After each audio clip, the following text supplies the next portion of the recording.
Donc, je suis Céline Brochier, je suis professeure à l'Université de Lyon, biologiste. J'ai une formation de biologiste en évolution et je m'intéresse à l'exobiologie, alors tout ce qui est évolution et origine de la vie.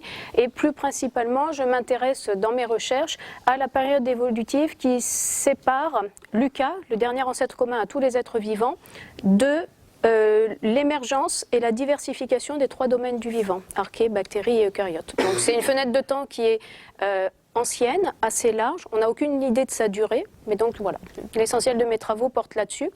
Et je m'intéresse à l'évolution des organismes. D'une part, j'essaye de reconstituer leur histoire évolutive, leur relation de parenté, leur phylogénie, donc un petit peu ce que Guillaume vous a présenté, mais appliqué aux micro-organismes, puisqu'à cette époque c'était des micro-organismes. Et d'autre part, je m'intéresse à l'évolution des structures cellulaires pour comprendre quels sont les événements qui ont conduit à l'apparition de trois domaines du vivant qui ont des caractéristiques propres. Voilà, donc ça c'était pour vous présenter un petit peu qui je suis. Et le cours que je vais faire aujourd'hui n'est pas tout à fait dans cette ligne de recherche, puisque c'est un cours qui va porter sur la cellule minimale. Donc on va parler biologie et autour de ce thème. L'exposé va être organisé en quatre items. D'une part, je vais essayer de vous donner quelques éléments pour comprendre pourquoi cette question de la cellule minimale est importante et puis pourquoi est-ce qu'on s'y intéresse. Et puis, je vais vous présenter trois approches possibles pour essayer d'appréhender cette notion de la cellule minimale. Alors, tout d'abord, qu'est-ce que ça veut dire quand on parle de cellule minimale? Qu'est-ce qu'il y a derrière? Quand on parle de cellules minimales, si je reformule la question, qu'est-ce qu'une cellule minimale? C'est quel est l'ensemble de constituants qui est nécessaire et suffisant pour obtenir une cellule fonctionnelle viable. Quand on parle de cellule minimale, on parle d'une cellule qui est viable, bien évidemment.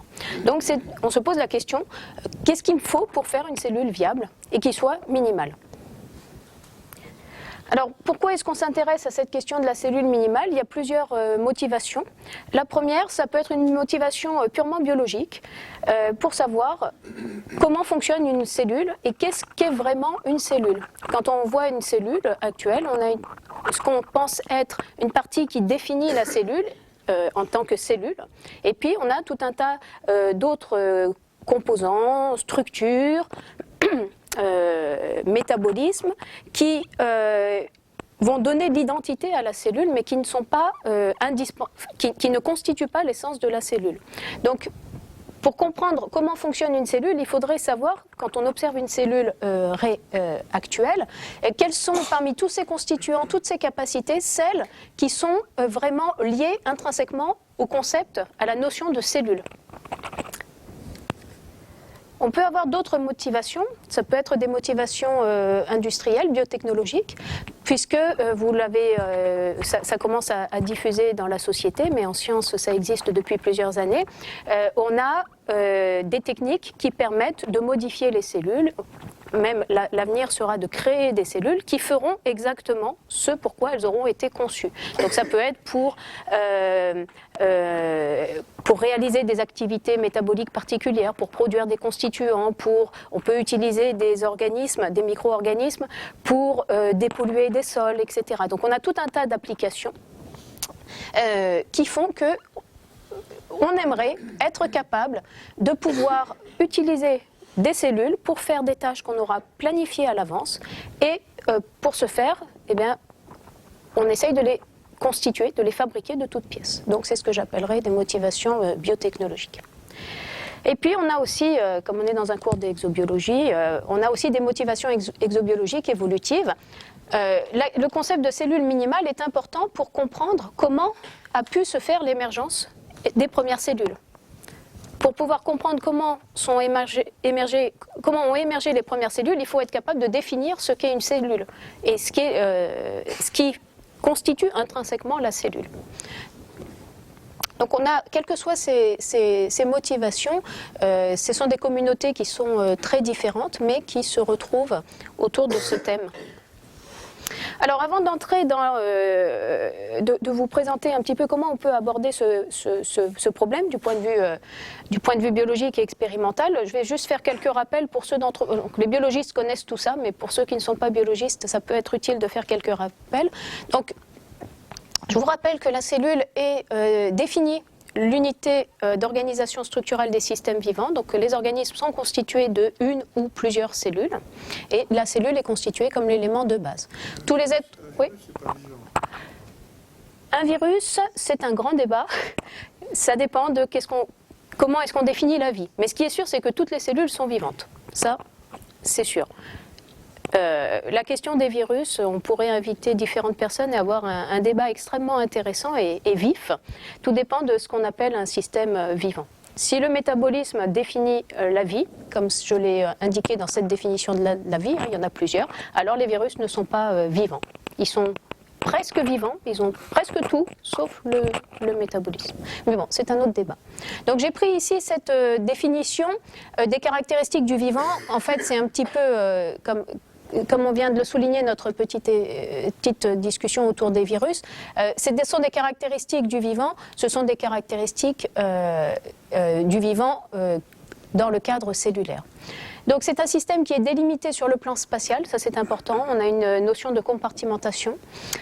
Par une membrane semi-perméable de sa propre fabrication, qui est capable de s'auto-entretenir, donc on a la notion de métabolisme, d'entretien de la structure qui s'auto-entretient et qui est capable de reproduire un système ayant les mêmes caractéristiques. Donc il y a cette notion de reproduction et qui dérive après en notion d'évolution. Donc en fabriquant ces constituants à partir d'énergie et de matériaux bruts extérieurs, donc c'est le métabolisme. Bon. Donc si je reviens à ma cellule minimale, les cellules étant considérées comme des systèmes vivants, il faut que la cellule minimale présente, à minima, ces caractéristiques. Et étant donné que sur Terre, on a la chance d'avoir une grande collection de cellules, très différentes les unes des autres, il y a des cellules d'archées, de bactéries, de caryotes, même au sein des cellules eucaryotes, on a différents types de cellules. Vous prenez un être humain, on a des cellules qui ont, en théorie, le même bagage génétique, mais elles peuvent avoir des structures et des capacités très différentes.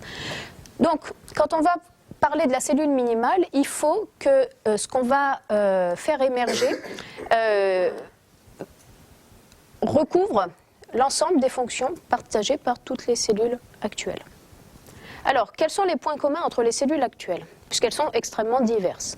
Mais elles sont extrêmement diverses en forme, en capacité, en cycle de vie. Donc, peu importe, on ne rentre pas dans les détails. Donc, on a une grande variabilité des cellules, mais on a aussi un principe d'unicité, c'est-à-dire qu'en dépit de toutes leurs différences, les cellules partagent un certain nombre de caractéristiques communes. Alors, je vais en énumérer quelques-unes. D'abord, toutes les cellules utilisent l'ADN comme support de leur information génétique. Je ne suis pas en train de dire que la vie est apparue, que l'ADN est apparu en premier. Là, je parle des cellules. Je suis déconnectée des origines de la vie. Donc, elles utilisent l'ADN comme support de l'information génétique. On a un mécanisme de transmission de l'information génétique qui est conservé chez toutes les cellules, c'est-à-dire qu'on part d'une cellule mère, on a une réplication de l'ADN qui fait qu'on a une copie de l'ADN, support de l'information génétique présent dans la cellule mère, ici. Donc on se retrouve avec 2 exemplaires de ce matériel génétique, puis une division cellulaire qui va aboutir à la formation de 2 cellules filles, chacune porteuse de l'information génétique qui était présente dans la cellule mère, aux mutations près qui peuvent se produire. Mais le mécanisme est conservé. Ce mécanisme, vous en avez une illustration, je passe très vite. On a la molécule d'ADN double brin avec les liaisons entre les bases complémentaires. Première étape, les brins vont être séparés et à partir d'un pool de désoxyribonucléotides libres qui sont présents dans la cellule, on va avoir synthèse du brin complémentaire à chacun des 2 brins initiaux par appariement complémentaire des bases. Donc à la fin du processus, on aura 2 molécules d'ADN, chacune comportant un brin de la molécule initiale et un brin qu'on appelle néosynthétisé. Alors ce qui est intéressant, c'est que le mécanisme est conservé, quelles que soient les cellules, et fait intervenir de nombreuses protéines. Donc c'est une machinerie très complexe qui est capable de réaliser cette opération. On a aussi un autre mécanisme, toujours en lien avec l'information génétique, mais cette fois-ci en lien avec l'expression de l'information génétique. Donc, l'information génétique qui est encodée dans l'ADN va être utilisée par la cellule et ça se fait essentiellement pour fabriquer des protéines. Et entre l'ADN et la synthèse des protéines, on va avoir ce qu'on appelle une phase de transcription, où on va avoir synthèse d'un ARN messager qui va porter l'information génétique qui est contenue dans l'ADN, et c'est cet ARN messager qui va être ensuite traduit en protéines. Et donc ce qu'il faut savoir, c'est que ce mécanisme de transcription, fabrication de l'ARN messager à partir de l'ADN, est aussi conservé, quelles que soient les cellules que l'on considère, et fait aussi intervenir de nombreuses protéines, dont l'ARN polymérase, qui est un gros complexe protéique composé de plus d'une dizaine de sous-unités. Donc c'est quelque chose de très complexe et qui est commun à toutes les cellules. Donc j'ai parlé réplication, j'ai parlé de transcription. Il y a la synthèse des protéines proprement dite, c'est-à-dire la traduction. Donc ici, on va avoir fabrication de protéines qui sont des chaînes d'acides aminés. Et ces protéines sont des agents indispensables au fonctionnement des cellules. Elles vont remplir tout un tas de fonctions, de structure, de métabolisme, d'activité enzymatique, etc. C'est elles aussi qui vont réguler l'expression des gènes et qui vont être à la base du processus de réplication et de transcription et de traduction également. Donc le mécanisme de traduction, je passe assez rapidement. Vous avez l'ARN qui a été synthétisé au cours de l'étape de transcription, et vous avez un gros complexe protéique ici qui contient aussi des ARN qu'on appelle le ribosome, qui va venir lire, décoder l'information qui est contenue sur l'ARN, et la lecture de l'ARN messager se fait par triplet de 3 nucléotides. Donc on a 3 nucléotides. Pour chaque groupe de 3 nucléotides, on va avoir un acide aminé qui correspond. Donc la lecture de l'ARN se fait par le ribosome, et au fur et à mesure qu'on lit les nucléotides 3 par 3, l'acide aminé correspondant va être ajouté, et la chaîne d'acides aminés, donc le peptide en formation, va grandir au fur et à mesure que le ribosome balaye la séquence d'ARN. Alors, le ribosome et l'essentiel des protéines qui permettent la traduction sont aussi conservés à l'échelle des 3 domaines du vivant. On a un ribosome dans toutes les cellules. Et d'ailleurs, c'est une des caractéristiques des cellules. Ce sont des entités qui contiennent un ribosome capable de faire la traduction des ARN messagers. Donc on a le ribosome, mais donc des ARN, d'autres protéines qui participent à la traduction et qui sont conservées dans les 3 domaines du vivant.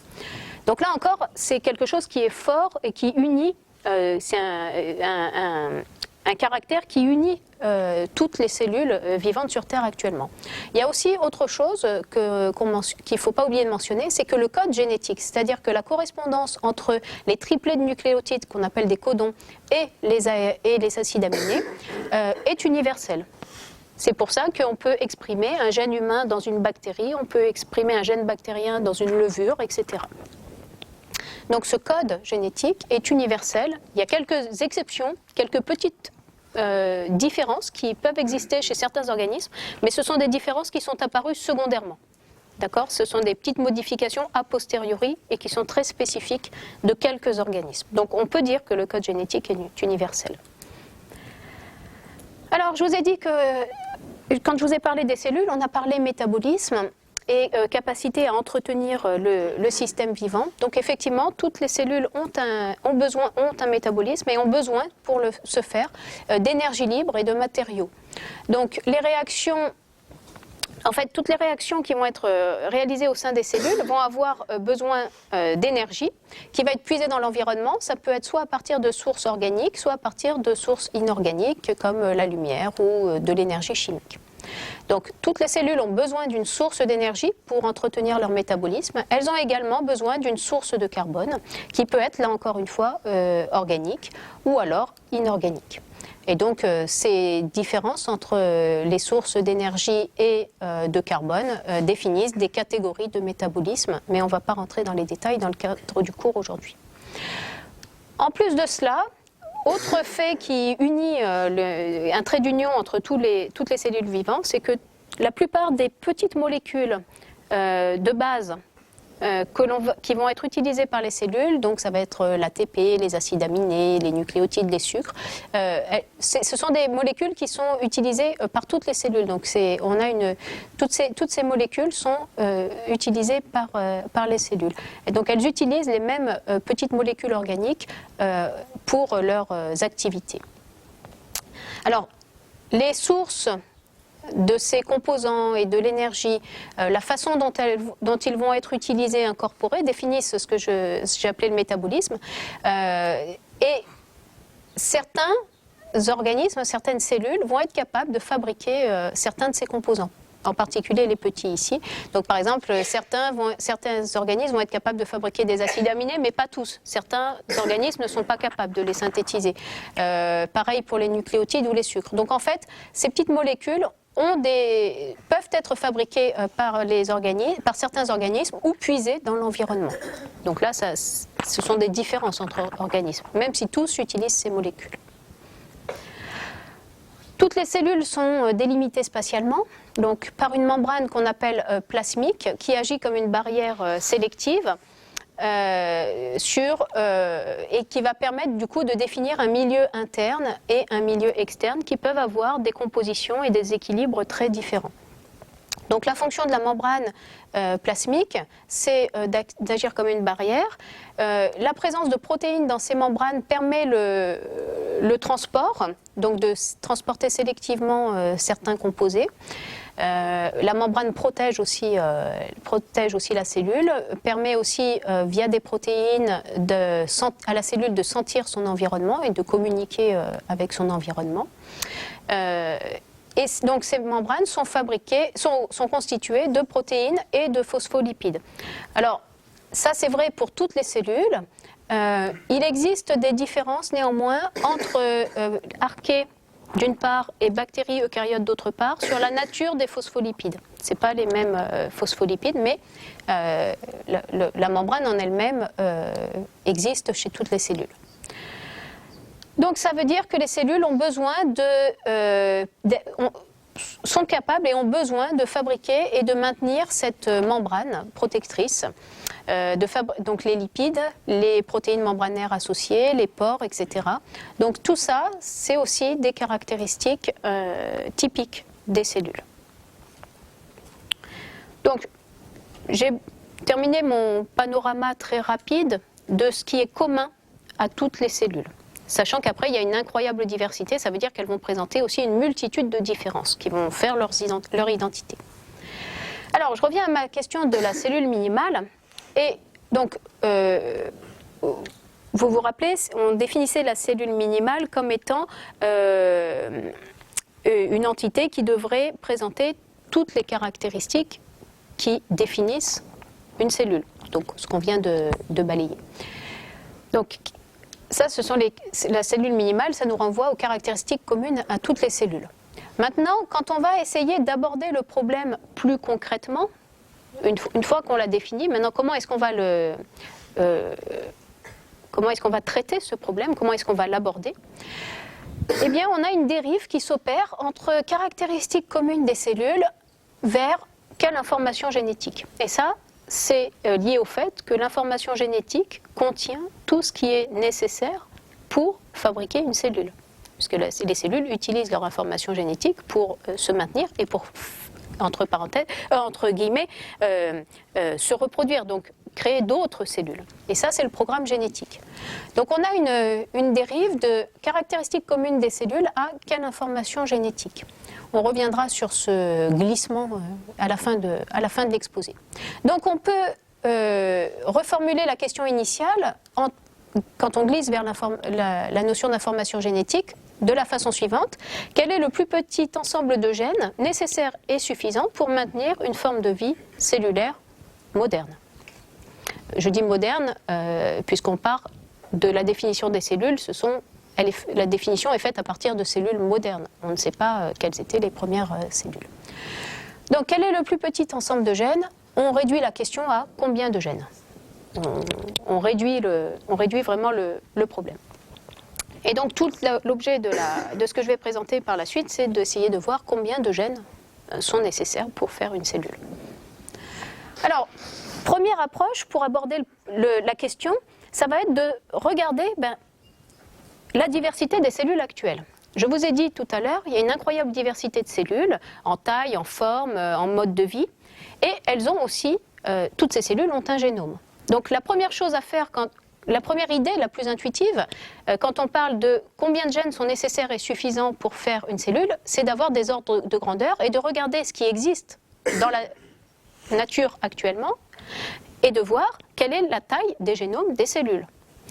Si on regarde la taille des génomes des cellules, alors ici je vous ai mis un graphe où vous avez la taille des génomes en millions de paires de bases, mégabases, donc de 0 à 13 mégabases, et en ordonnée, vous avez la composition en base G et C des génomes. C'est simplement pour avoir quelque chose qui permet de discriminer sur l'axe vertical, mais j'aurais pu prendre autre chose comme caractéristique. Enfin, les petits triangles sur ce graphe correspondent à des génomes, et plus particulièrement à des génomes prokaryotes, c'est-à-dire archées ou bactéries. Donc, ce sont des génomes archées ou bactéries. Alors, le fait qu'il y ait des triangles pleins et vides ne correspond pas à archées ou bactéries, ça correspond en fait au mode de vie des organismes. Donc il n'y a pas de différenciation entre archées et bactéries. Par contre, j'ai différencié le mode de vie. Et en fait, vous avez en triangle vide des organismes prokaryotes qui sont pathogènes ou symbiontes, et avec des triangles pleins, les organismes qui sont dits free living, ça veut dire qu'ils ont un mode de vie libre dans la nature. Alors, ce que vous pouvez voir quand on regarde la taille des génomes prokaryotes, c'est déjà qu'on a une incroyable variabilité au niveau de la taille. On passe de moins d'1 mégabase à 13 mégabases. C'est énorme. On reviendra sur ces ordres de grandeur. En nombre de gènes, ça correspond à peu près 200 gènes jusqu'à plus de 9000 gènes. Alors, je vous donnerai quelques petits ordres de grandeur après. Ce qu'on voit également, de façon très nette, c'est que plus on se rapproche des génomes de petite taille, quand on considère les génomes qui ont les plus petites tailles, vous voyez ici qu'on a principalement, voire même presque exclusivement, des triangles vides. Donc ça vous informe sur quelque chose d'important, qui est que les plus petits génomes actuels, de cellules actuelles, correspondent à des organismes qui ont un mode de vie très particulier, pathogène ou symbiotique. Ce ne sont pas des organismes qui vivent de façon autonome. Alors, vivre de façon autonome, c'est un abus de langage, puisque, bien évidemment, Guillaume, rappelez-vous ce qu'il vous a dit, considérer un organisme isolé de son contexte environnemental et des autres organismes qui vivent autour de lui, ça n'a pas de sens. Mais on est capable il est free living, c'est-à-dire qu'il ne dépend pas d'un autre organisme pour vivre. Donc déjà, ça vous indique que les cellules avec les plus petits génomes ont moins de 1 mégabase, moins de 1000 gènes. Donc déjà, ça vous donne un ordre de grandeur pour votre problématique de la cellule minimale. On est sûrement dans des ordres de grandeur de moins de 1000 gènes. Alors, si on regarde ce qui se passe chez les eucaryotes, pour vous donner quelques ordres de grandeur, puisqu'on a souvent dans l'idée que les prokaryotes ont une structure cellulaire beaucoup plus simple que les eucaryotes, donc ils ont des plus petits génomes. C'est vrai en moyenne, mais quand on regarde la distribution de la taille des génomes eucaryotes, vous voyez que les plus petits génomes eucaryotes font moins de 2000 gènes, on est à 2,9 mégabases, on est à peu près ici. Donc ça veut dire qu'il y a une immensité de la majorité même des prokaryotes qui ont des génomes qui sont plus grands que les plus petits génomes eucaryotes. Et par contre, on va beaucoup plus loin vers les génomes de grande taille que chez les prokaryotes. Chez les prokaryotes, on est à 13 mégabases. Il y a des génomes à 17 mégabases qui ont été décrits, mais bon, ça reste quand même pas plus de 20 mégabases. Alors qu'on a, par exemple, chez une amibe, un protiste unicellulaire, on a 670 000 mégabases. C'est le plus gros génome connu à l'heure actuelle. Par comparaison, Homo sapiens, c'est 3000 mégabases. La levure, Saccharomyces cerevisiae, à peu près 5000 gènes. On est donc on est plutôt dans des petits génomes. Donc, ça vous indique que si on s'intéresse à la cellule minimale, on va certainement se tourner vers des cellules de type prokaryote. Alors, maintenant, si on regarde quels sont les génomes les plus petits qui sont connus. Alors, si on regarde les bactéries free living, on a une archée à 1,3 mégabase, à peu près 1400 gènes. 1400 gènes codant pour des protéines. C'est une archée qui vit en symbiose avec une autre archée, enfin, ou qui est parasite, qui héberge à sa surface une autre archée, qui est Nanoarchaeum equitans, ici, qui elle a un génome de 0,5 mégabase, à peu près 500 gènes. Donc on a une association entre ces deux archées. On ne sait pas si Nanoarchaeum est un pathogène ou un symbionte, c'est pas très clair. L'autre est capable de vivre tout seul, c'est pour ça qu'il est associé à un triangle vert plein, alors que la Nanoarchaeum, par contre, est incapable de vivre sans son hôte. On a dans les free living Pelagibacter ubiquit, qui est une bactérie qui est extrêmement abondante dans l'océan, et en particulier dans les couches superficielles de l'océan. C'est un des micro-organismes les plus abondants dans l'océan, couche superficielle de l'océan. Et vous avez un très petit génome avec 1,31 mégabase, à peu près 1300-1400 gènes. Alors pendant un certain temps, Nanoarchaeum equitans était le plus petit génome connu, et puis à force de chercher, on a trouvé des génomes encore plus petits, et on a trouvé il y a quelques années le génome d'une bactérie qu'on appelle Carsonella rudi, qui est un ordre de grandeur bien plus petit que celui de Nanoarchaeum, puisqu'on a 0,16 mégabase, c'est tout petit, c'est vraiment très petit, ce qui correspond à moins de 200 gènes. Alors, cette diapositive, je ne l'ai pas remise à jour cette année. On a trouvé d'autres génomes qui ont des tailles à peu près similaires à celles de Carsonella. Ce n'est pas une exception. Plus on cherche, plus on trouve des génomes de très petite taille. Par contre, tous les génomes de cette taille-là proviennent d'organismes qui vivent en symbiose et qui sont associés, en fait, qui vivent dans des cellules animales. D'insectes. Ce sont des symbiontes d'insectes qui vivent soit à l'intérieur des cellules d'insectes, soit en association très étroite au milieu des cellules d'insectes, donc à l'intérieur de l'organisme. Alors si on regarde un petit peu la taille, si on regarde un peu la distribution taxonomique des génomes de très petite taille, donc ici vous avez une phylogénie des bactéries. Avec les grands groupes bactériens, donc par exemple ici ce sont les gamma-protéobactéries, ici les bêta-protéobactéries, les alpha-protéobactéries, delta-protéobactéries, epsilon-protéobactéries, firmicutes et molicutes, bactéroïdetes, des chlamydiés, des spirochètes, des actinobactéria. Donc ce n'est pas l'intégralité des phyla bactériens qui sont représentés, mais ce sont tous les phyla dans lesquels on a trouvé des génomes, des cellules avec des génomes de très petite taille. Donc ce que vous voyez tout de suite en regardant cette phylogénie et la distribution taxonomique des organismes à petit génome, c'est déjà qu'on en trouve dans plusieurs groupes bactériens qui sont séparés, qui représentent des phyla différents. Donc ça vous indique qu'une évolution vers des petites tailles de génomes, puisque bien évidemment il s'agit d'évolutions secondaires, de génomes qui ont diminué secondairement à partir d'ancêtres qui avaient des génomes plus grands. Je reviendrai sur ce point là-dessus. Ça s'est fait indépendamment plusieurs fois au cours de l'évolution des bactéries. Ça s'est fait indépendamment dans différents groupes. Donc ça veut dire que c'est un phénomène qui est très fréquent. Très fréquent, disons plutôt relativement fréquent. Donc les choses qui sont aussi intéressantes, c'est qu'on a deux catégories de génomes réduits. On a les génomes réduits qui apparaissent en vert et bleu, qui correspondent à des organismes qui vivent en association avec des hôtes, mais on a une symbiose ou une pathogénie, mais qui n'est pas poussée à l'extrême.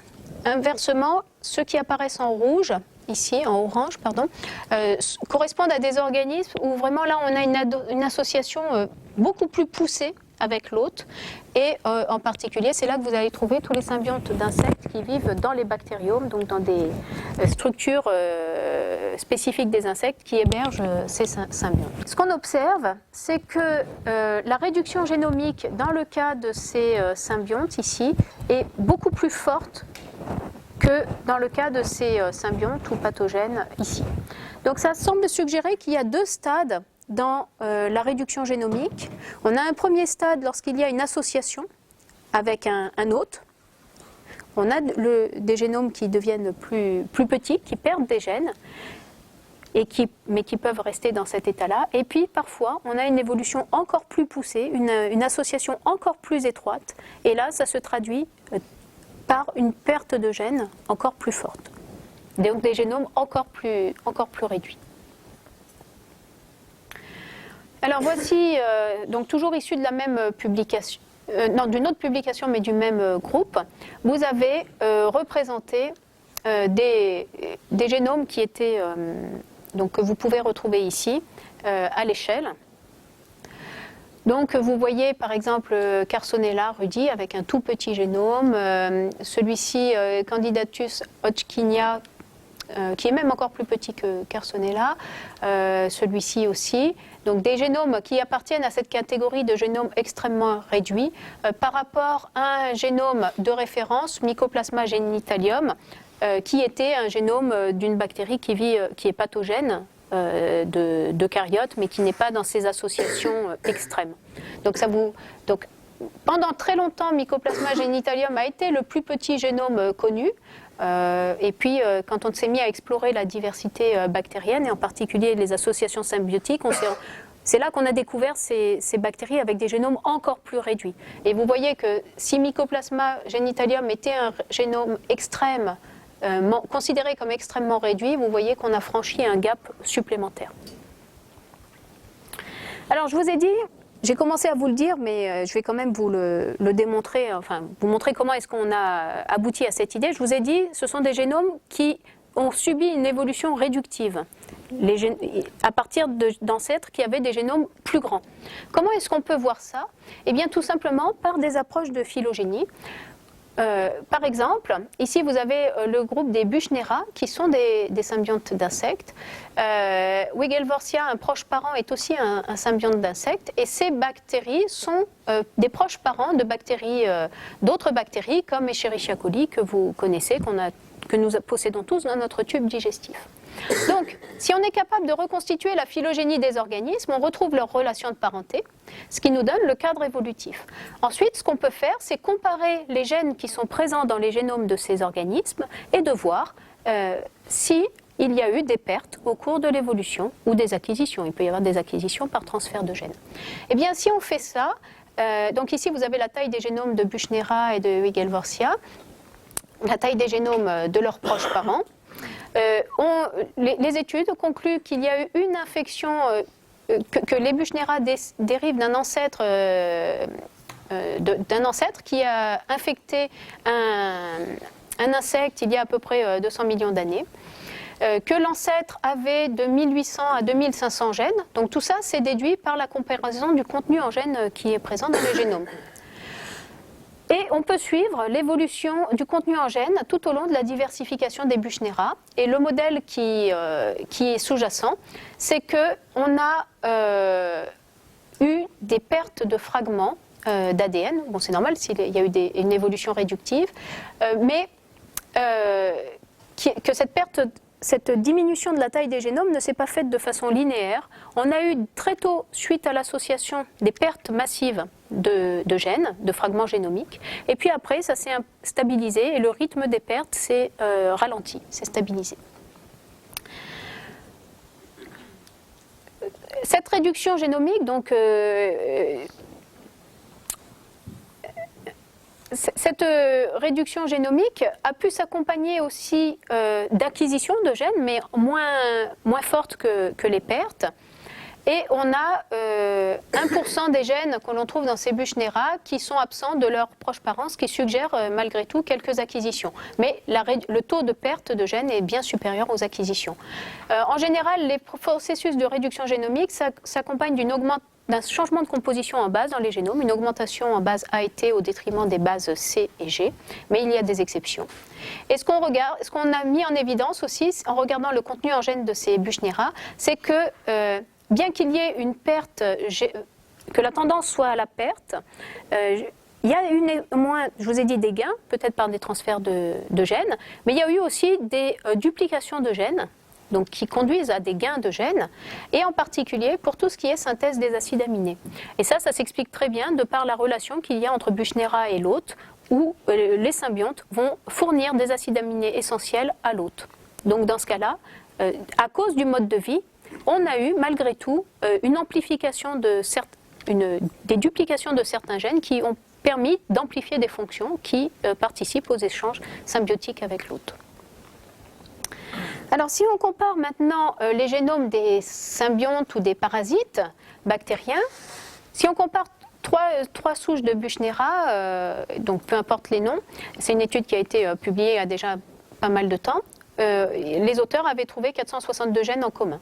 Ce qui était intéressant, c'est que si on compare les gènes communs aux 3 Buchnera avec les gènes qu'ils partagent avec un de leurs plus proches voisins, là, le Weigel-Vorsia, on s'aperçoit qu'il n'y a que 276 gènes en commun. Donc ça veut dire qu'il y a eu une réduction génomique dans les deux cas, mais que seule une petite partie est commune. Ça veut dire qu'il y a des gènes qui étaient présents peut-être chez l'ancêtre des deux groupes, qui ont été conservés chez celui-ci et perdus chez les Buchnera, et réciproquement. Donc on a des pertes différentielles de gènes. Si on compare les 3 Buchnera avec Mycoplasma genitalium, dont je vous ai parlé tout à l'heure, on a 172 gènes en commun, avec les chlamydia 218, 220. Et si on compare tout le monde, on arrive à 156 gènes en commun. Donc ça pourrait être une manière de définir l'ensemble de gènes minimal nécessaires à faire une cellule, puisqu'on a comparé des petits génomes et on a cherché ce qui était commun entre eux. Donc, étant donné que ce sont tous des cellules, les organismes correspondants sont tous des cellules, on peut faire l'hypothèse que ces 156 gènes qui sont communs à tout le monde sont justement les gènes qui définissent la cellule, puisque ce sont des organismes dont l'évolution a fait qu'ils ont perdu tout un tas de gènes accessoires. Alors si on regarde maintenant en termes de fonction, à quoi correspondent ces gènes, donc les 276 gènes ou 156 gènes, ce sont les 276 gènes ici ou les 156 gènes qui sont ici. Ce qu'on va voir, c'est qu'on n'a pas du tout la même tendance selon les fonctions associées aux gènes. Si vous regardez ce tableau donc, qui montre un petit peu les catégories fonctionnelles auxquels appartiennent les gènes que l'on compare, vous vous rendrez compte que la majorité des gènes qui sont communs au génome des Buchnera, Weigel-Vorsia ou à tout le monde, sont majoritairement impliqués dans les processus d'expression et de transmission de l'information génétique. Ça tombe bien, ce que je vous ai présenté au tout début, je vous ai montré que c'était des processus qui étaient considérés comme fondamentaux pour les cellules. Par contre, si on regarde les autres gènes, on se rend compte qu'on a des tendances différentes. Par exemple, si on regarde les gènes qui sont conservés chez les Buchnera et Weigel-Vorsia, on a 10 gènes impliqués dans le métabolisme des acides aminés, qui sont communs aux 4 organismes. Alors que si on rajoute le mycoplasma, si on rajoute les autres symbiontes ou parasites dans la comparaison, on se rend compte que il n'y a plus de gènes de synthèse, quasiment plus de gènes du métabolisme des acides aminés qui est conservé, ou des structures cellulaires. Donc ça reflète ce que je vous ai dit tout à l'heure, les pertes différentielles. C'est-à-dire que ces gènes-là ont été conservés chez les 3 Buchnera et Weigel-Vorsia, voire même amplifiés pour tenir compte de leur mode de vie, ce qui fait sens par rapport à leur mode de vie et les échanges qu'ils ont avec leur hôte, alors que par exemple, si je rajoute Mycoplasma dans la comparaison, Mycoplasma c'est un parasite, il n'a aucun intérêt à donner des acides aminés à son hôte. Donc il aura peut-être perdu ces gènes-là. Donc ça c'est important on voit qu'on a plusieurs types de gènes. Des gènes qui sont très conservés, quels que soient les génomes réduits que l'on considère. Et puis, quand on regarde les autres, donc c'est tout ce qui est processus de transmission et d'expression de l'information génétique. Et puis, tout ce qui est métabolisme, on se rend compte qu'il y a une grande variabilité. Dans certains cas, certains organismes auront gardé au cours de l'évolution certains gènes impliqués dans certaines fonctions métaboliques, mais ça ne sera pas le cas chez d'autres. Et en fait, donc le message clé de ce que je viens de vous expliquer, c'est que les phénomènes de réduction génomique reflètent des adaptations donc secondaires à des modes de vie très différents. Donc on a des génomes très petits, mais qui sont le fruit d'une histoire. Ça, c'est un point important. Et d'adaptations différentes.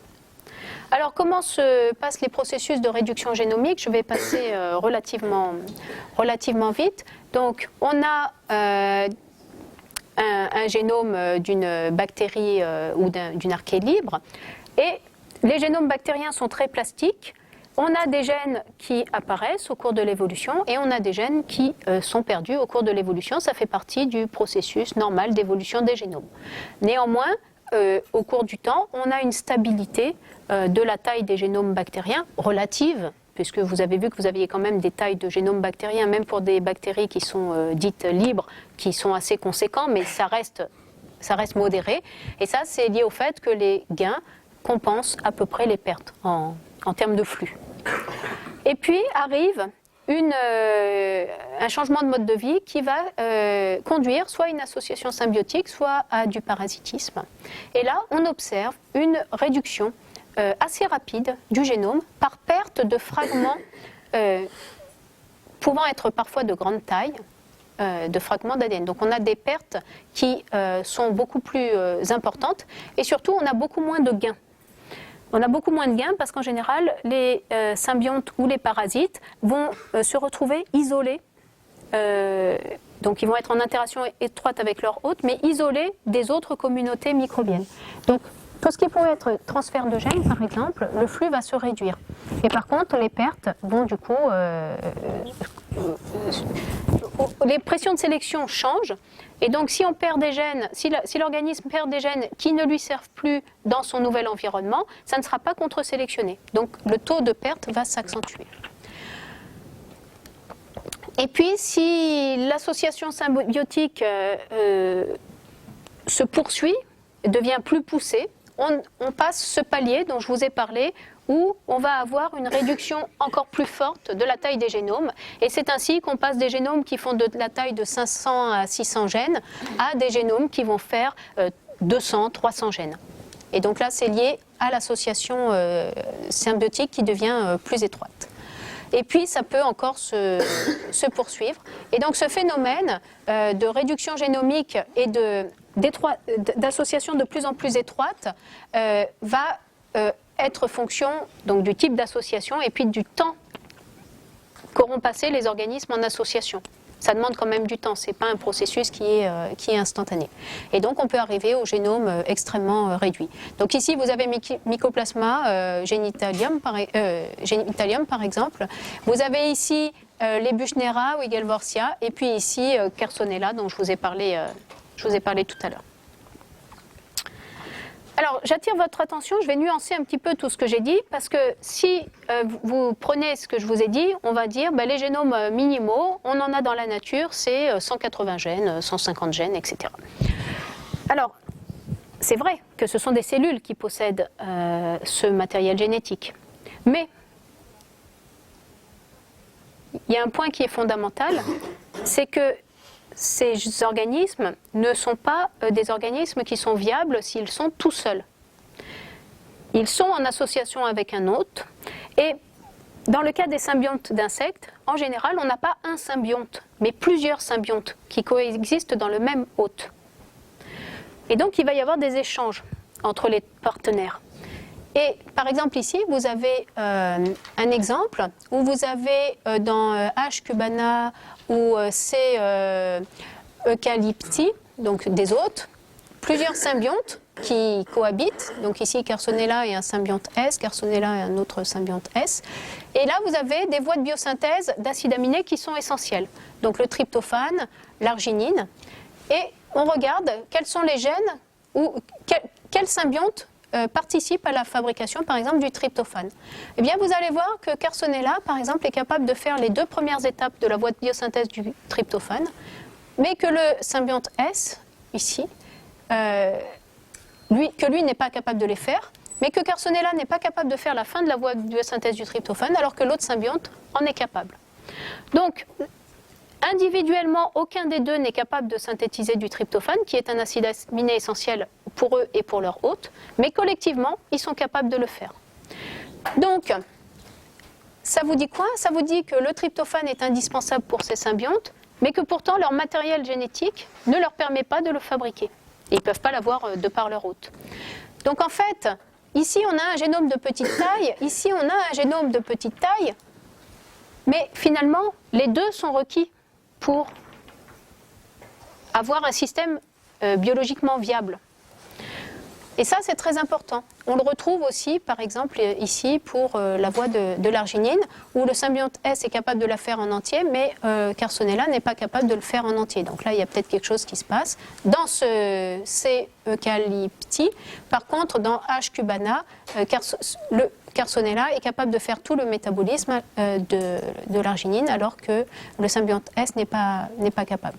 Donc ça vous montre déjà que les associations symbiotiques, elles peuvent varier selon l'hôte et selon les souches que l'on considère, mais surtout qu'on a une association, on a un partenariat. Donc ici, la notion de génome minimal, elle est biaisée, puisqu'on a des partenaires qui, chacun, ont un génome qui pourrait paraître minimal, mais aucun n'est viable seul. Et c'est la combinaison des deux qui donne un système viable. Donc l'approche simpliste qui dit on va regarder les plus petits génomes et ça répond à la question, elle n'est pas valide. Il faut la nuancer. Et puis si on va encore plus loin, les plus petits génomes connus, bactériens, ce n'est pas du tout les génomes de ces symbiontes avec des génomes extrêmement réduits. Parce qu'en fait, vous connaissez tous des génomes bactériens extrêmement réduits. On en a tous en tant que Homo sapiens. Les mitochondries sont d'anciennes bactéries qui vivent en association symbiotique avec des cellules eucaryotes. Et cette association symbiotique qui se poursuit depuis peut-être 2 milliards d'années, extrêmement poussée, s'est accompagnée d'une réduction de la taille du génome de la bactérie, donc de la mitochondrie, extrêmement poussée, bien plus poussée que ce qu'on a observé dans les génomes que je vous ai présentés tout à l'heure. Et on a des mitochondries qui contiennent quelques dizaines de gènes chez les animaux. Donc, si on cherche un génome minimal et qu'on accepte le fait qu'on puisse considérer dans la question les associations symbiotiques, alors les mitochondries sont certainement les plus petits génomes. Est-ce que pour autant on peut dire qu'une mitochondrie est une cellule? C'est un descendant d'une cellule. Est-ce que c'est vraiment une cellule ou pas? Vous avez même des mitochondries qui n'ont plus de matériel génétique. Tout le matériel génétique est parti dans le noyau de l'hôte, ce qu'on appelle certains hydrogénosomes.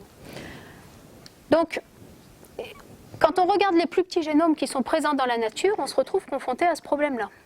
Alors vous allez me dire, on n'a qu'à considérer les génomes des bactéries free living. On va voir ce que ça donne tout à l'heure. Alors, ça va sur cette partie? Ok, alors on poursuit. On va poursuivre avec une autre approche. Donc là, on s'était contenté de regarder ce qui se passait dans la nature et de chercher les plus petits génomes. Maintenant, on va utiliser une autre approche. On va revenir à notre question fondamentale et se dire que les cellules possèdent dans leur génome tout ce qui est nécessaire pour faire une cellule autonome. Quel que soit son type, on oublie éventuellement les symbiontes au génome extrêmement réduit et les mitochondries. Donc si je prends un génome donné, dans ce génome, je vais avoir des gènes qui vont coder soit des constituants ou des fonctions qui définissent la cellule, soit je vais avoir des gènes, enfin, je vais avoir ces types de gènes, puisque c'est les génomes d'une cellule, mais je vais avoir aussi potentiellement d'autres gènes qui vont être des gènes qui vont singulariser la cellule par rapport aux autres. Par exemple, ce qui fait qu'une cellule d'Homo sapiens est Homo sapiens, et pas une cellule bactérienne. Donc en fait, l'idée c'est de se dire on va examiner les génomes de cellules et on va regarder un petit peu si la fonction des gènes et voir si ce sont des gènes qui définissent la cellule ou qui participent à des fonctions qui définissent la cellule ou non. L'idée étant que tous les gènes qui vont définir la cellule vont être indispensables, puisque si la cellule les perd, elle ne sera plus capable de survivre, puisque ce sont des gènes qui sont nécessaires à la cellule.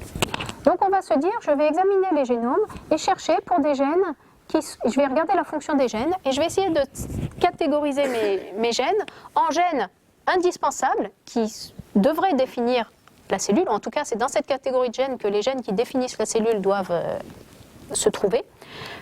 Et puis, je vais mettre dans un sac tous les autres gènes qui seront dispensables pour le coup. Donc l'idée, on part d'un génome initial et puis expérimentalement, on va déléter ou inactiver les gènes jusqu'à identifier un ensemble de gènes incompressibles, c'est-à-dire que si on en touche un de ces gènes, la cellule meurt. Donc on a des approches expérimentales qui ont été mises en place depuis très longtemps, bien avant qu'on sache séquencer l'ADN. Donc on n'a pas besoin de connaître tous les gènes d'un génome, mais on peut le faire avec des approches expérimentales. Donc par exemple, ce sont des approches de mutagénèse où on va introduire des mutations de façon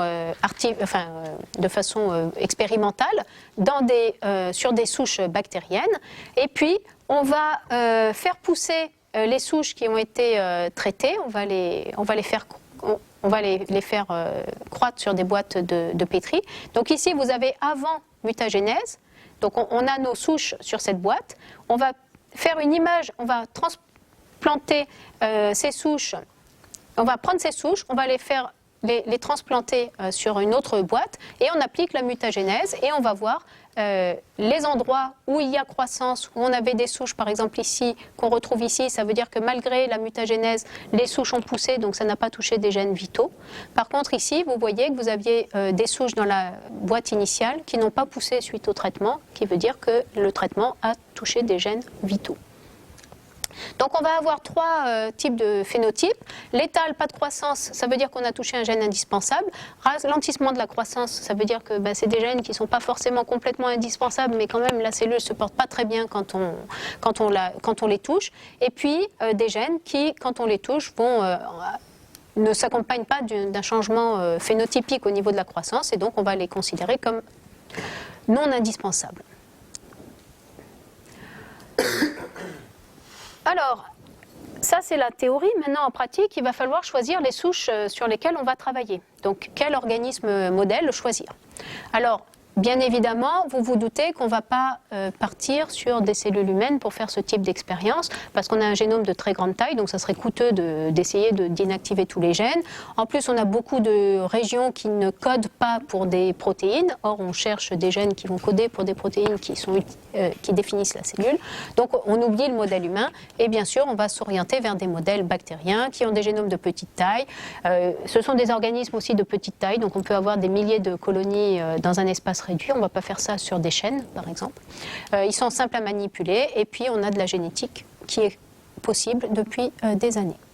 Donc, une des expériences les plus importantes a été faite dans les années 90 sur Mycoplasma genitalium. Donc, Mycoplasma genitalium, rappelez-vous, c'est un pathogène qui a de l'ordre de 500 gènes. Oui, autant, quitte à prendre une bactérie, autant en prendre une qui n'a pas un génome trop gros. Donc, il y a eu une expérience de mutagénèse par transposon. Donc, à quoi ça consiste? Très rapidement. Donc, on a un transposon qui est un petit fragment d'ADN qui va être capable de s'insérer à différents endroits, au hasard, dans différents endroits du génome.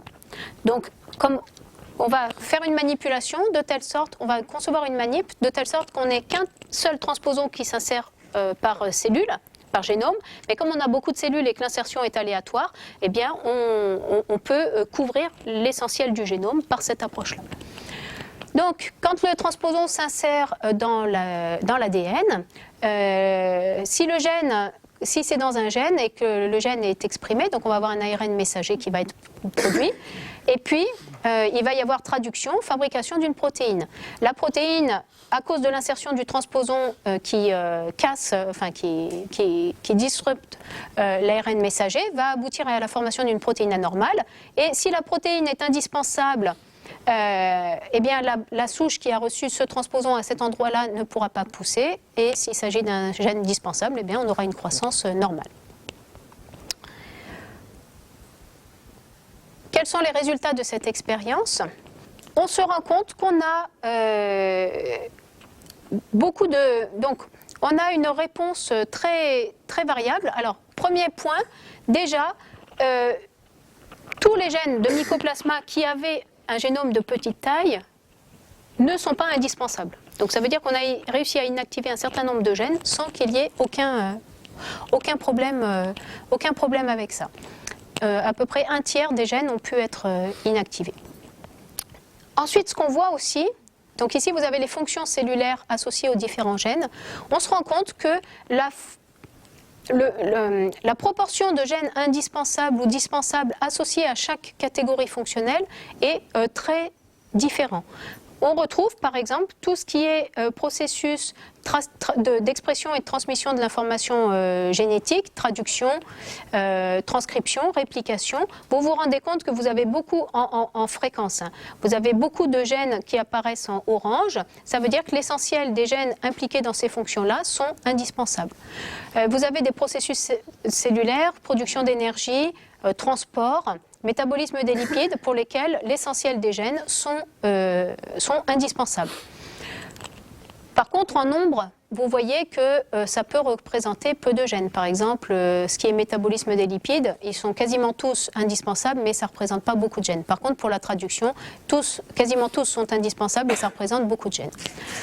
Et puis, vous avez des catégories fonctionnelles où vous avez beaucoup moins de gènes indispensables. Par exemple, c'est tout ce qui est enveloppe cellulaire. Ça se comprend très bien puisque lié au mode de vie du micro-organisme, l'enveloppe cellulaire est plus simple que les enveloppes cellulaires qu'on va trouver dans des organismes qui sont free living, qui ont besoin d'un système de senseurs beaucoup plus fin par rapport à l'environnement. Et puis il y a une chose qui était intéressante, c'est que vous avez une catégorie fonction inconnue qui contient l'essentiel des gènes indispensables, bien que dans cette catégorie-là, il y ait aussi beaucoup de gènes qui soient dispensables. Et vous aviez à l'époque 60% des gènes de fonctions inconnues qui semblaient être indispensables. Donc ça veut dire aussi que même dans un tout petit génome, on peut avoir des gènes indispensables dont on n'a aucune idée de la fonction.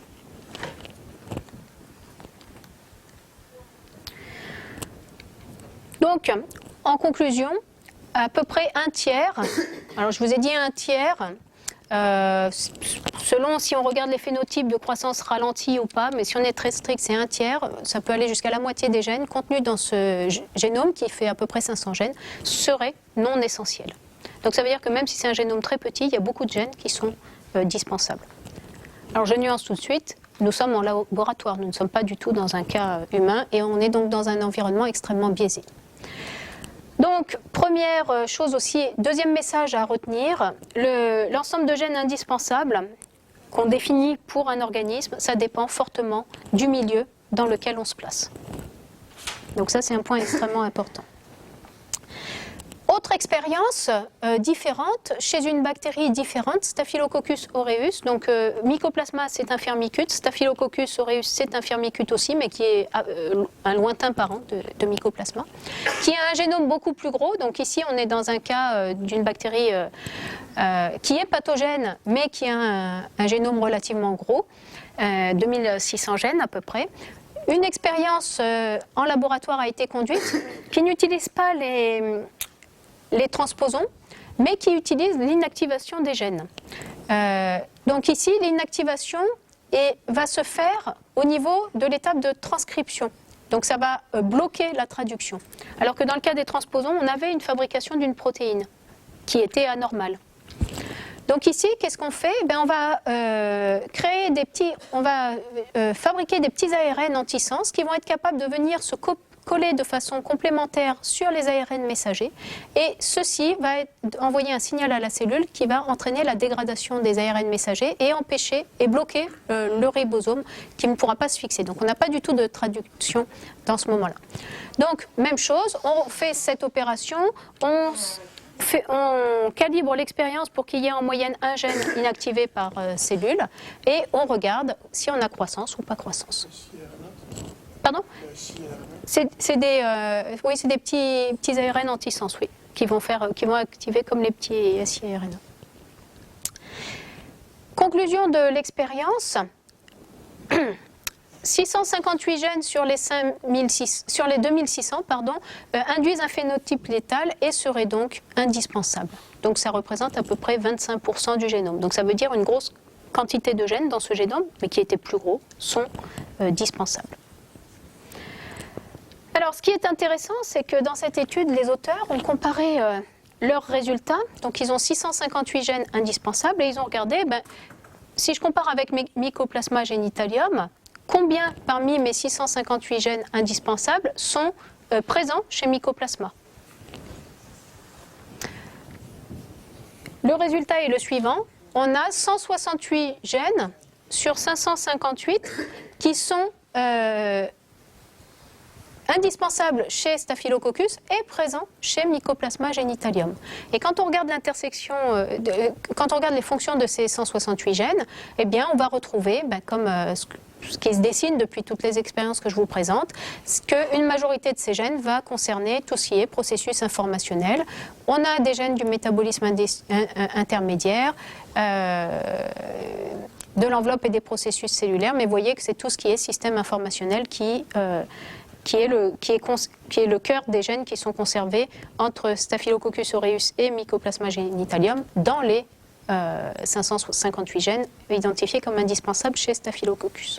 Si on a seulement 168 gènes qui sont conservés entre les deux espèces et 658 sur les 658 qui étaient indispensables chez Staphylococcus, l'absence de la majorité des gènes indispensables chez Staphylococcus par rapport, quand on regarde Mycoplasma, ça vous indique que le fait qu'un gène soit essentiel ou non, ça dépend de l'organisme que l'on considère. Des gènes qui sont indispensables chez Staphylococcus mais absents chez le mycoplasme, ça veut dire qu'ils ne sont pas importants pour le mycoplasme. Donc selon l'organisme sur lequel que je vais utiliser pour faire ma manip, je ne vais pas trouver forcément le même ensemble de gènes indispensables. Et si on regarde les 168 gènes qui sont communs aux deux, et qu'on croise ces 168 gènes avec les gènes identifiés comme indispensables chez Mycoplasma, on se rend compte qu'il y en a plus d'une vingtaine qui sont dispensables chez le Mycoplasma. Donc des gènes indispensables chez Staphylococcus présents chez Mycoplasma ne sont pas forcément indispensables chez Mycoplasma. Donc la notion de gène essentiel ou non essentiel, ça varie selon l'organisme et selon le milieu dans lequel on se place. Alors ici, comme vous allez pouvoir récupérer les présentations, je vous ai mis une table qui liste, bon alors elle n'est pas à jour bien sûr, mais c'était à l'époque de la publication, les principales expériences qui ont été réalisées en laboratoire. Donc ce que je vous ai présenté est extrait de ces travaux, avec les différents organismes, les années de publication, les organismes qui ont été testés, donc par exemple vous voyez qu'il y a même des expériences sur la levure qui ont été menées, le type de procédure expérimentale, la taille du génome de l'organisme utilisé comme modèle et l'ensemble de gènes considérés comme étant indispensables, c'est-à-dire que si on les inactive, on a un défaut de croissance. Donc chez la levure, par exemple, vous voyez qu'on a un génome qui fait presque 7000 kilobases. On a plus de 1000 gènes qui sont indispensables.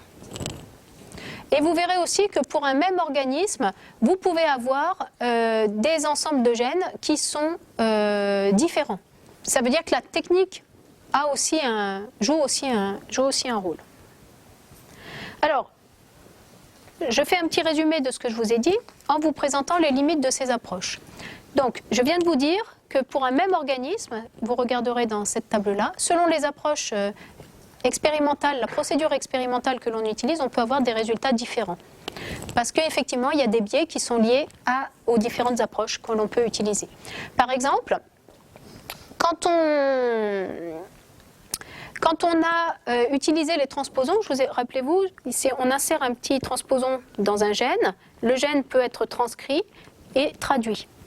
Et on pense que si le gène a eu un transposon qui s'est inséré dedans, l'hypothèse par défaut, c'est de dire que la protéine va être anormale, ne va pas fonctionner.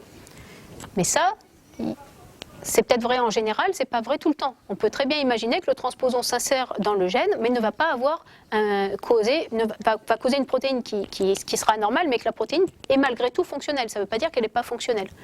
Donc du coup, ça veut dire que des gènes indispensables qui ont été ciblés par le transposon, finalement, peut-être qu'au niveau du phénotype, on ne verra rien parce que le transposon n'a pas eu l'effet escompté sur la protéine. Donc on va avoir une sous-estimation du nombre de gènes indispensables dans les génomes avec ces approches. Si je prends l'approche ARN anti-sens, c'est l'inverse. On va avoir une surestimation potentielle des gènes considérés comme indispensables. Pourquoi? Parce que chez les prokaryotes, on a, dans certains cas, des gènes qui sont organisés en clusters, en opérons. Qu'est-ce que ça veut dire? Ça veut dire qu'on a des gènes différents qui vont être transcrits sous la forme d'un seul ARN messager. Si mon ARN anti-sens se fixe, par exemple, sur le gène du milieu, c'est toute la transcription qui va être arrêtée. Donc finalement, ça va m'inactiver les 3 gènes, et pas seulement celui que je cible. Si celui-ci est indispensable, mais que les 2 autres sont dispensables, alors je vais avoir l'impression que cela et cela sont indispensables alors qu'ils ne le sont pas.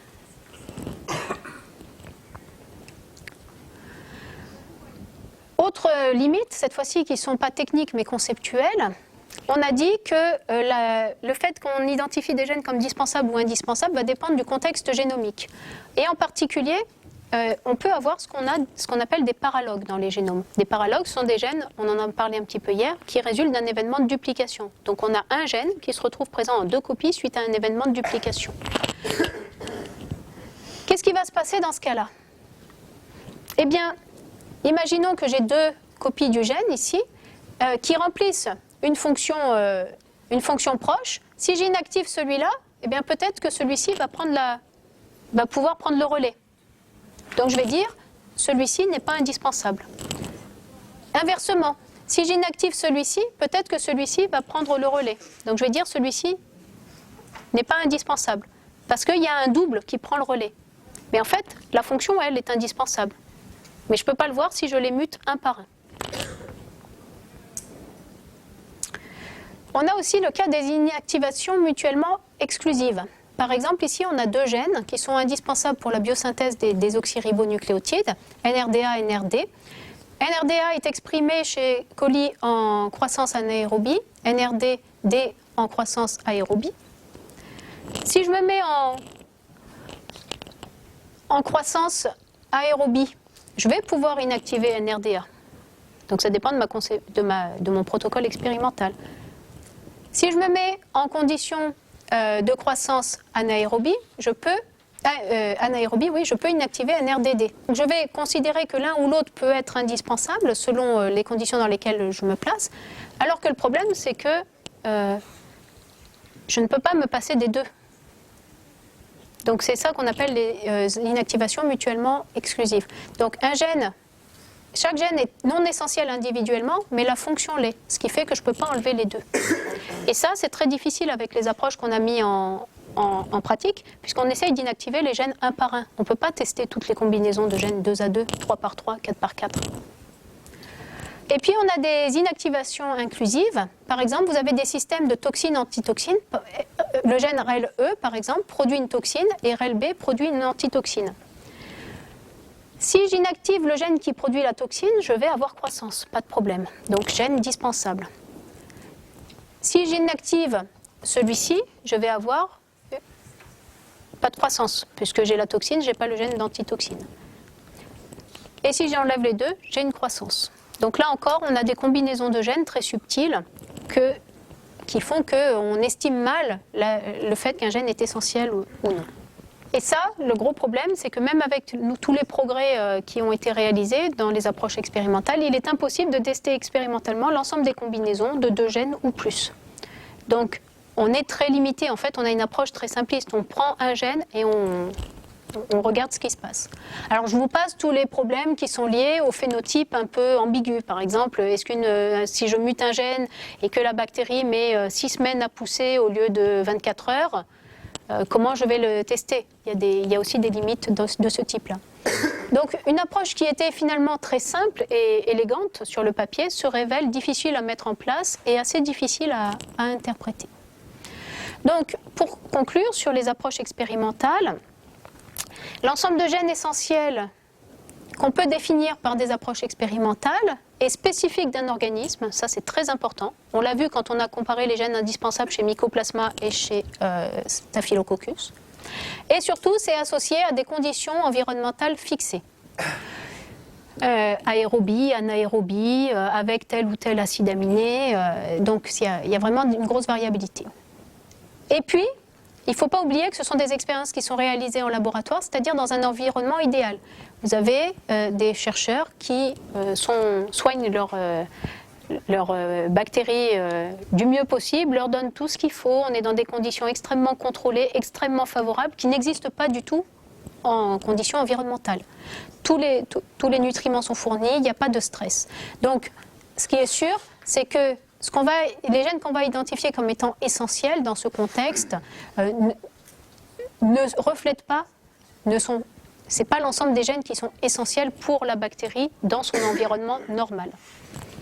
Donc on a des biais, et comme on a une question précise, ces approches effectivement sont pas, elles permettent des avancées, mais on n'a pas répondu à la question sur la base de ces seules approches.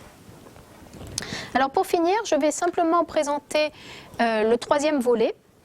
Et le 3e volet, pour aborder cette question de la cellule minimale, utilise cette fois-ci des approches qui sont dites bioinformatiques. Donc en fait, on va faire de la comparaison de génomes de façon informatique. Donc il n'y a pas de procédure expérimentale. L'idée, c'est de dire chaque cellule porte en elle le matériel génétique nécessaire à fabriquer une cellule. Et donc, ce qu'on va faire, c'est qu'on va comparer les génomes, un petit peu comme ce qu'on avait fait avec les symbiontes, mais cette fois-ci, on va pas se limiter. On va comparer des génomes divers et variés et rechercher les gènes qui sont communs à tous les génomes. Juste pour vous donner un ordre de grandeur, vous avez une étude très intéressante qui a été publiée en 2009, donc il n'y a pas très longtemps, où les équipes de recherche ont séquencé massivement des génomes d'Escherichia coli. Je crois qu'ils en ont séquencé 15 dans l'étude, je me souviens plus. Puis il y en avait certains, d'autres génomes qui étaient disponibles dans les banques de données. Ils ont comparé les 20 génomes d'Escherichia coli. Et ce qu'ils ont observé ici, donc ici vous avez un graphe qui montre le nombre de génomes, donc 1, 2, 3, jusqu'à 20, et ici le nombre de gènes qui sont partagés. Donc ça vous dit quoi? Ça veut dire que vous avez, si vous regardez le graphe, vous avez 51% des gènes quand on considère tous les 20 génomes dans leur ensemble, on a 51% des gènes qui sont présents que dans un seul génome. Donc ça veut dire que bien qu'on compare des souches de la même espèce, Escherichia coli, vous avez une grande variabilité dans les génomes. Plus que 51% du total des gènes est spécifique d'une souche. Vous en avez 14% qu'on ne trouve que dans 2 génomes. Et nous, ce qui nous intéresse, c'est ce qui est commun à tous, et on se rend compte qu'il y a seulement 11% des gènes communs à tous ces génomes d'Escherichia coli. C'est ce que je vous ai représenté ici. Ça, ce sont les gènes que l'on trouve dans un seul génome, c'est la majorité, et puis les gènes qu'on trouve chez tout le monde. Alors, ça rejoint ce que Guillaume vous disait sur la plasticité des génomes bactériens. Les génomes bactériens sont très plastiques et ça se traduit par des contenus en gènes très différents. C'est vrai. Il y a néanmoins une nuance à apporter qui est celle-ci. Si on regarde, ici on a aligné les génomes. Donc ça, on fixe une origine dans les génomes, la même pour tous les génomes, et on essaye d'aligner les génomes. Et on regarde les gènes qui sont communs à tout le monde, c'est le fond plat, et les zones qui sont variables, c'est-à-dire on va trouver des gènes qui sont présents dans quelques souches, mais pas dans toutes. On regarde la localisation des gènes que l'on trouve qui sont spécifiques de quelques souches par rapport à ceux qui sont communs. Ça va, c'est clair? Eh bien, ce qu'on se rend compte, c'est que je vous ai dit, vous avez énormément de différences, de variabilité entre les génomes, puisqu'on a plein de gènes qui sont présents dans un seul des génomes, ou 2 ou 3 génomes, et absents dans la majorité des génomes. Mais quand on regarde où sont localisés ces gènes, on se rend compte qu'en fait, ils sont localisés dans des endroits qui sont similaires. Qu'est-ce que ça veut dire? Ça veut dire que vous avez le génome d'Escherichia coli qui est globalement, dont la structure est globalement conservée, et puis vous avez des zones de très forte variabilité. Et ces zones de variabilité sont conservées entre tous les génomes. Ça veut dire quoi? Ça veut dire que vous avez des zones qui sont tolérantes à la variabilité et qui vont pouvoir accueillir ces gènes justement qui sont spécifiques de telle ou telle souche, qui sont peut-être arrivés par transfert de gènes, typiquement. Donc par exemple, si on regarde ce qui se passe à ce locus ici, donc ici vous avez vos 20 génomes, donc c'est un locus en particulier, mais on aurait pu prendre des autres. Et si vous regardez les gènes qui sont présents, chaque couleur représente des gènes, et si vous avez les mêmes couleurs, vous avez les mêmes gènes. Vous vous rendez compte que selon les souches, vous n'avez pas du tout les mêmes gènes qui sont présents. Mais, donc ça veut dire qu'il y a de la variabilité, mais cette variabilité, elle est structurée dans le chromosome. On n'a pas des génomes qui sont complètement aléatoires. On a une conservation du génome. Donc ça vous dit que même si les génomes évoluent beaucoup, on a quand même une conservation. On peut retrouver... Enfin, il y a une cohérence dans les génomes d'Escherichia coli. Et c'est vrai pour toutes les espèces. Alors, je passe... donc ça, c'était simplement pour vous expliquer, que bien que les génomes soient très variables, il y a quand même des invariants. Donc on va se servir de ça pour faire nos comparaisons. Donc, je fais juste une petite parenthèse sur la théorie cellulaire. Donc, c'est simplement pour remettre dans le contexte et pour ramener à la question de la cellule minimale. Donc, tous les êtres vivants sont constitués d'un ensemble d'unités de construction du même type, les cellules. Donc, c'est ancien comme constat. Et toute cellule provient d'une autre cellule. Donc, l'idée est la suivante. Si je regarde toutes les cellules actuelles, elles proviennent d'ancêtres cellulaires. Je peux retracer leur généalogie et je vais arriver à ce qu'on appelle Lucas, qui est l'ancêtre commun le dernier ancêtre commun à tous les êtres vivants actuellement. Donc, et puis, à partir de cet ancêtre, les 3 domaines du vivant ont commencé à diverger. Donc l'idée, c'est de prendre les génomes eucaryotes, archées et bactéries, de les comparer et d'identifier les gènes qui sont communs. Puisque si tout organisme provient d'une cellule, toute cellule provient d'une autre cellule, Lucas était une cellule, et Lucas devait déjà avoir les gènes qui permettaient de fabriquer une cellule. Ça va? Et ces gènes ont été conservés au cours de l'évolution des 3 domaines du vivant. D'où l'idée de faire l'intersection des génomes de bactéries, d'eucaryotes et d'archées. Avec l'idée que c'est cette fraction de gènes qui va représenter les gènes qui définissent la cellule. C'est des approches qui ont été appliquées dès qu'on a su séquencer des génomes, puisque bien sûr là il faut la séquence du génome. Dès qu'on a su séquencer les génomes, ces idées ont été appliquées. 96, premier séquençage des génomes, donc Haemophilus influenzae et Mycoplasma genitalium ont été séquencés la même année, et tout de suite l'année de leur publication des 2 génomes, les chercheurs ont eu l'idée de croiser l'information portée. Alors, vous commencez à avoir l'habitude de ces graphiques, donc je vais passer assez vite. Quand on compare les génomes de Mycoplasma avec celui d'Haemophilus, on a 256 gènes qui sont en commun.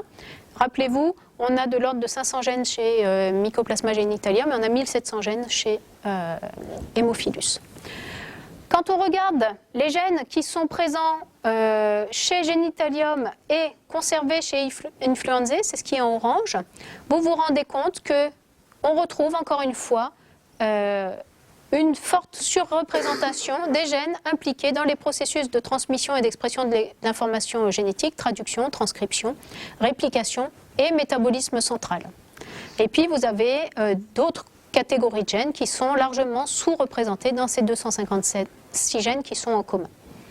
Donc on retombe un peu sur les mêmes fonctions. Cependant, est-ce que ça veut dire que ces gènes qui ont été conservés à très large échelle évolutive, bon ici on compare 2 bactéries donc qui appartiennent à des groupes très différents, donc ça veut dire que c'est des gènes qui sont hérités, ce qu'elles ont en commun sont des gènes qui sont hérités de l'ancêtre des bactéries, on n'est pas chez Lucas, encore à l'époque. Ça veut dire, donc on en a 256, On pourrait imaginer que ce sont des gènes importants, essentiels pour la plupart, puisqu'ils ont été conservés sur de longues périodes évolutives. Et quand on regarde, eh bien, parmi les 256 gènes qui sont communs aux deux bactéries, un certain nombre ont pu être inactivés expérimentalement chez Genitalium. Donc encore une fois, ils ne sont pas indispensables. Ce n'est pas parce qu'on a une forte conservation sur de longues périodes évolutives que le gène est indispensable. Alors, on applique la même approche, mais aux 3 domaines du vivant. Cette fois-ci, on inclut des eucaryotes et des archées dans la boucle. Et ce qu'on voit, c'est que... Donc, c'est une étude qui a été publiée en 2003, mais ça n'a pas changé, hein, les résultats sont toujours valides. On arrive sur un total de 70 gènes conservés à l'échelle des 3 domaines du vivant.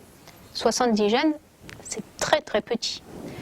Quand on regarde la fonction de ces 70 gènes, on retrouve toujours la même chose, et en particulier, plus de la moitié de ces gènes sont impliqués dans la traduction.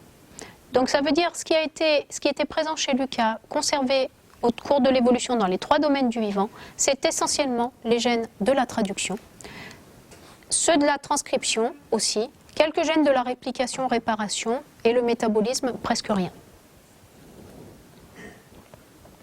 Alors, qu'est-ce que ça veut dire? Est-ce que ça veut dire que Lucas avait 70 gènes? On est loin d'avoir une cellule. Hein. Ce n'est pas parce que vous avez un ribosome et une ARN polymérase que vous avez une cellule. On en est loin. Alors, ça veut dire qu'il y a des problèmes. Il y a des problèmes et effectivement, dans l'approche bioinformatique qui est intéressante conceptuellement, on a des limites, comme pour les approches expérimentales. Les limites sont liées au fait qu'on va essayer d'identifier des gènes qui étaient présents chez Lucas, c'est-à-dire il y a très longtemps dans l'ancêtre commun de tous les organismes. Donc en fait, on regarde dans les 3 domaines, et si on voit un gène présent dans les 3 domaines, on va faire l'hypothèse qu'il était présent chez Lucas. Tout va bien. C'est le concept, vous l'aviez compris. Le problème, c'est que dans la pratique, c'est beaucoup plus complexe que ça.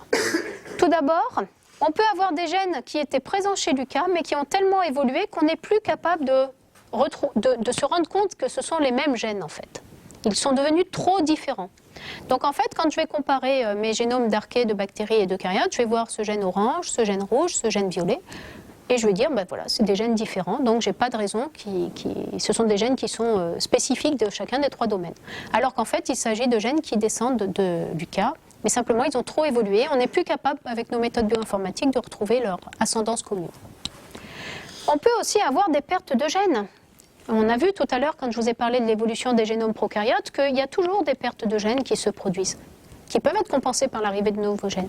Mais donc, on peut très bien avoir des gènes qui étaient présents chez Lucas, qui ont été perdus dans l'un ou l'autre des 3 domaines du vivant. Donc, quand on va chercher les gènes qui sont communs aux 3 domaines du vivant, bah, typiquement, ce gène-là, qui était présent chez Lucas, mais qui a été perdu ici, on ne va pas le considérer. Donc, ce sont des facteurs, vous l'aurez compris, qui sous-estiment très largement le nombre de gènes qui sont présents chez Lucas. Et puis, on peut avoir des remplacements non homologues. Alors ça, c'est intéressant. C'est-à-dire qu'on a une fonction avec des gènes qui étaient présents chez Lucas, qui sont conservés au cours de l'évolution, mais dans un des 3 domaines, vous avez remplacement du système ancestral par un système dérivé. Typiquement, c'est ce qui se passe pour la réplication. Je vous ai dit, chez la réplication, c'est le même mécanisme chez les archées, les bactéries et les eucaryotes. C'est vrai. C'est réalisé par une machinerie très complexe de protéines. Mais quand on regarde quelles sont les protéines qui font la réplication de l'ADN chez les eucaryotes et les archées, eh bien ce ne sont pas les mêmes protéines que ce qui se passe chez les bactéries. Donc on a un mécanisme commun, des acteurs différents. Et ça, l'hypothèse, c'est qu'il y a eu un remplacement au cours de l'évolution d'un système par un autre. Alors est-ce que c'est le système bactérien qui était ancestral et que ça a été remplacé chez l'ancêtre des archées et des eucaryotes? Est-ce que c'est l'inverse? On n'en sait rien du tout. C'est ce qu'on appelle le remplacement non homologue. Et ces 3 facteurs qui sont très communs à l'échelle de l'évolution des génomes vont faire qu'on va sous-estimer grandement le nombre de gènes qui étaient présents chez Lucas.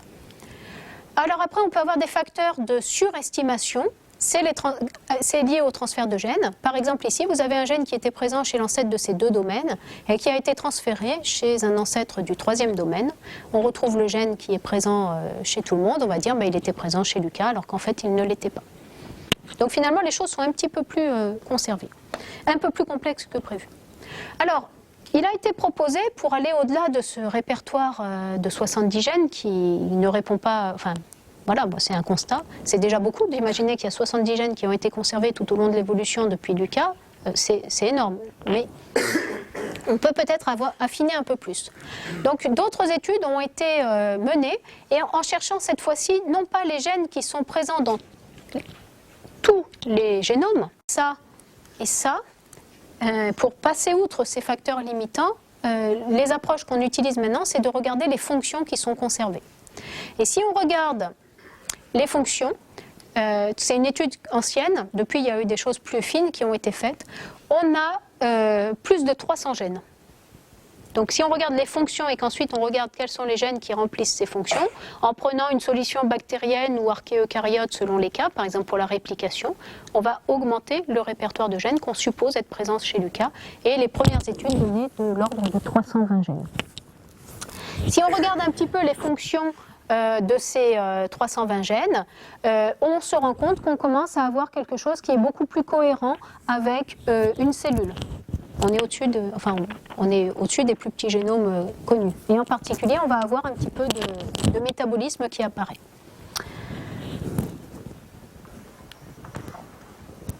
Alors, je vous ai dit, quand on regarde les fonctions et qu'on a une fonction conservée avec des acteurs différents, on va prendre soit une solution bactérienne, soit archée, soit eucaryote.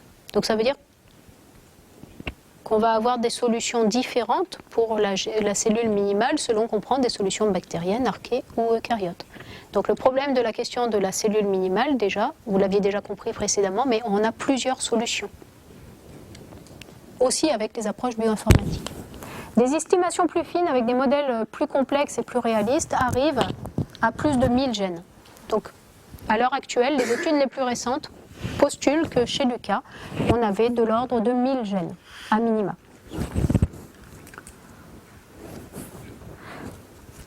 Et là, on est typiquement dans le cas de génomes de petite taille de bactéries free living. Rappelez-vous ce que je vous avais montré, le graphique au début, où on avait la distribution de la taille des génomes.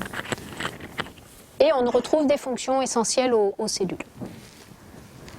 Alors, j'ai fini sur les approches qui visent à étudier la question, qui s'intéresse à la question de la cellule minimale, mais je vais conclure vers quelques considérations plus générales. Donc je vous ai dit que la conception de génomes artificiels, d'organismes artificiels, donc qui sont vivants mais artificiels parce que fabriqués de novo, c'est quelque chose qui est extrêmement... il y a beaucoup de recherche qui est faite actuellement parce qu'on a beaucoup d'applications qui sont possibles. Et donc, en particulier, vous avez Craig Venter qui s'était exprimé depuis une dizaine d'années sur la question. Et donc, Craig Venter, c'est un grand personnage de la biologie avec de multiples facettes, certaines géniales, d'autres détestables. Mais bon, beaucoup de grands scientifiques ont été dans ce cas-là. Et donc, lui, son nouveau Graal, c'est d'arriver à faire des génomes artificiels. Et donc, il y a quelques années, son équipe... son groupe a publié la synthèse artificielle d'un génome complet de Mycoplasma genitalium. Donc, ils sont partis de la séquence qu'on connaissait. Donc, le génome de Mycoplasma genitalium, on connaît sa séquence, ça a été séquencé. Et eux, ce qu'ils ont fait, c'est qu'ils ont fabriqué un chromosome qui correspond à cette séquence. Mais sans utiliser la réplication, c'est-à-dire qu'ils n'ont pas utilisé le génome de Mycoplasma comme template pour synthétiser un autre génome, ça, je veux dire, ça n'a aucun intérêt. Ils ont réussi à développer des techniques qui ont permis d'assembler un chromosome de grande taille. Donc ça, c'était un progrès technique remarquable, dans le sens où, quand on s'intéresse au design d'organismes artificiels, il faut être capable de synthétiser un chromosome. Il y a une barrière technique, donc on peut synthétiser des petits fragments génomiques, mais on était loin des génomes. Donc ce pas a été franchi. Bon, c'est Mycoplasma, c'est un petit génome, mais c'est déjà remarquable. Et donc, les étapes suivantes, maintenant, vont être de concevoir des chromosomes contenant des gènes pour fabriquer des micro-organismes avec des fonctions particulières. Donc, c'est ce qu'il disait. On est en train de mettre au point les différentes... On commence à savoir qu'est-ce qu'il faudrait agencer pour obtenir telle ou telle fonction. Donc, on a des briques qui pourraient constituer des fonctions qu'on pourrait utiliser pour créer ces génomes artificiels. Et la question, ça va être, est-ce qu'on va être capable à partir de ces briques, de reconstituer un génome cohérent? Et en fait, c'est loin d'être trivial. C'est-à-dire que même si on sait qu'est-ce qu'on veut mettre dans un génome? Et si on sait fabriquer la molécule, en fait, vous allez vous rendre compte qu'on est très loin d'avoir fabriqué un organisme, d'être capable de fabriquer un organisme. Pourquoi? Parce que le génome ne suffit pas. En plus du génome, une part qu'on a complètement laissée de côté, rappelez-vous ce que je vous ai dit au début, on part de la cellule, on part de la cellule, on transfère la question cellule minimale en ensemble de gènes, puis nombre de gènes. Donc en fait, on regarde le contenu en gènes d'un génome. Mais le contenu d'un génome, en termes de contenu en gènes, ça ne fait pas un organisme. Vous avez tout ce qui est régulation de l'expression des gènes, qui est important. Et ça, c'est quelque chose qui est complètement passé sous silence dans tout ce que je vous ai présenté. Jamais on n'a parlé de régulation des gènes. Or, la régulation des gènes, c'est ça qui fait que les différentes fonctions cellulaires vont opérer au sein d'une cellule.